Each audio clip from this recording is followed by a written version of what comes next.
Exercice 7, une histoire de produit.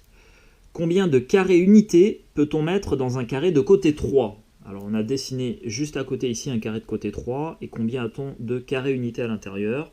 Il y a 1, 2, 3, 4, 5, 6, 7, 8, 9. Jusque-là ça va. Combien de carrés unités peut-on mettre dans un carré de côté 5 ? Je t'ai dessiné un carré de côté 5 juste à côté. Là encore, tu peux les compter un par un. 1, 2, 3, 4, 5, 6, 7, 8, 9, 10, 11, 12, 13, 14, 15, 16, 17, 18, 19, 20, 21, 22, 23, 24, 25. En fait, tu as 5 lignes de 5 carreaux. Voilà, et 5 multiplié par 5, ça fait 25. Bon. Alors, maintenant, sans dessin, mais en faisant ce que je viens de t'expliquer ici, combien de carrés unités peut-on mettre dans un carré de côté 13 ? Alors, je ne te l'ai pas dessiné, mais tu l'imagines. Dans un carré de côté 13, tu auras 13 lignes de 13 carreaux. Ça te fera donc 13 fois 13 carreaux. Donc là, tu peux faire une passe à la calculatrice éventuellement, ou poser la multiplication. 13 multiplié par 13, ça fait 169. Tiens, je pose la multiplication avec toi. 13 multiplié par 13. Donc là, on va commencer par faire 13 qui va être multiplié par 3 d'abord. Alors 3 fois 3, ça fait 9. 3 fois 1, ça fait 3. Et ensuite, ici, on va multiplier du coup 13 par 10, le deuxième chiffre ici. Donc on aura 10 fois 3, ça va faire 30. Et ensuite, on aura 10 multiplié par 10 qui va faire 100. Voilà. Et au total, on a donc 39 plus 30 et ça fait 169. Quatrièmement, si n désigne un entier positif, combien de carrés unités peut-on mettre dans un carré de côté n ? Donc là, on essaye de généraliser le calcul du nombre de carrés unités qu'on a à l'intérieur d'un carré de côté n. Et bien on a dit, si tu as un carré de côté n, eh bien tu auras n lignes de n carré. Sur chaque ligne, tu auras n carré. Ce qui fait qu'au total, tu auras n fois n carré unités. Voilà, on a n fois n. Quand tu as n multiplié par n, en fait, quand tu as un nombre qui est multiplié par lui-même, eh bien ça c'est un petit point de notation, tu vois que je te mets juste en dessous, eh bien, on dit que ça fait n au carré. Et n au carré, on le note, n à la puissance 2. Voilà, un n avec un 2, on dit en exposant, c'est-à-dire que le 2, tu vois, il est plus petit que n, et il est en haut à droite, pas au même niveau. Voilà.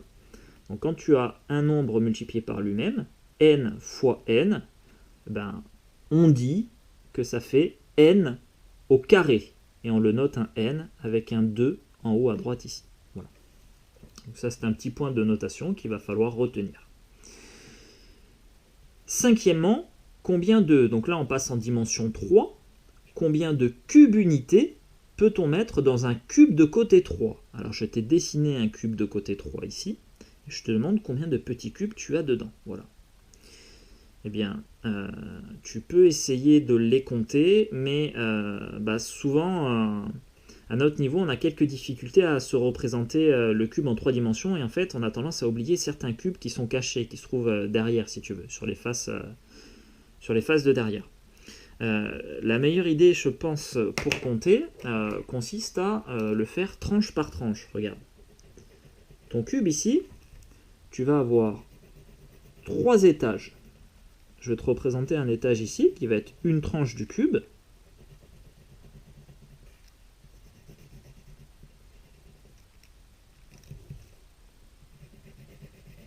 Voilà. Ça, si tu veux, ça va être l'étage supérieur du cube. Voilà. Et sur cet étage supérieur, tu vas avoir 1, 2, 3, 4, 5, 6, 7, 8, 9. Tu as 9 cubes unités sur la tranche supérieure. Et après, sur chaque tranche, tu as encore 9 cubes unités. Tu as autant de cubes unités sur chaque tranche. Donc tu as juste à multiplier le nombre de cubes unités sur une tranche, c'est-à-dire 9, par le nombre de tranches. Et là on a 3 tranches, 3 étages, voilà. On a 3 étages composés chacun de 9 cubes, en fait 3 fois 3, tout simplement. Donc on a 3 étages multipliés par 3 lignes de 3 cubes. Et ça fait 3 fois 3, on a dit donc 9 cubes unités sur un étage. Et 9 multiplié par 3, ça fait 27 cubes unités. Voilà. Sixièmement, combien de cubes unités peut-on mettre dans un cube de côté 5? On en a beaucoup plus là des cubes. Et bien, l'idée consiste à faire la même chose. Tu vois, on va regarder combien de cubes on va avoir sur un étage. Et ensuite, on multipliera ça par le nombre d'étages, puisque tous les étages ont le même nombre de cubes.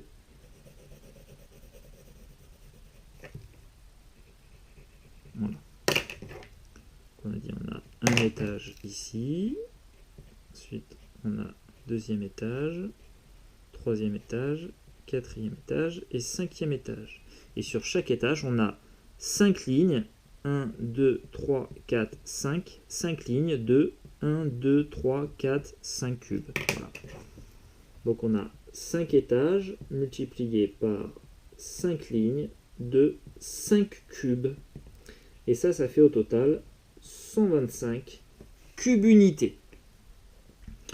Et bien sur le même principe, combien de cubes unités peut-on mettre dans un cube de côté 13? Donc là encore, je ne te l'ai pas représenté. On va avoir beaucoup de petits cubes. Mais on va procéder de la même façon. C'est-à-dire que sur un cube de côté 13, on aura 13 étages. Et sur chaque étage, on aura 13 lignes de 13 cubes. Voilà. Et finalement, le calcul à faire, c'est 13 multiplié par 13 multiplié par 13. Allez, on va faire une passe à la calculatrice. 13 fois 13, 169, multiplié par 13, 2197 cubes.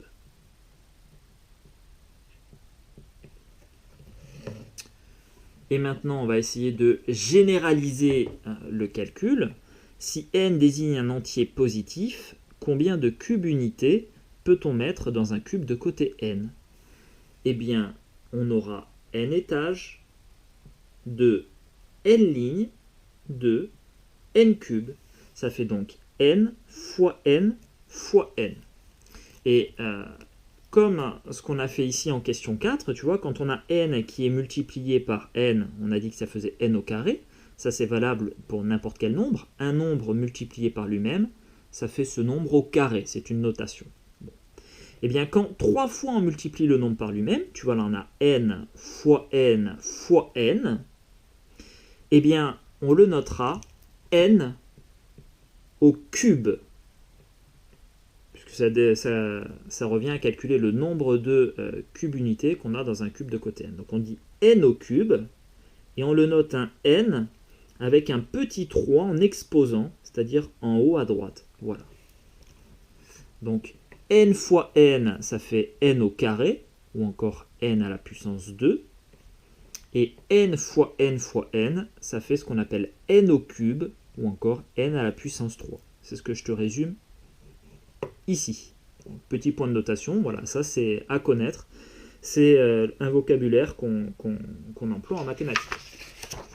Et quelques exemples, bah, tu vois, si je te dis 8 au carré, eh bien 8 au carré, ça signifie 8 multiplié par lui-même, c'est-à-dire 8.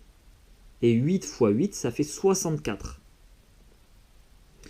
Et enfin, si je te dis 8 au cube, ça veut dire 8 fois lui-même 8, et encore fois lui-même 8, tu vois. 3 fois, j'ai multiplié par 8. 3 facteur 8. Et 8 fois 8 fois 8, ça fait 512. Donc 8 au cube, c'est égal à 512.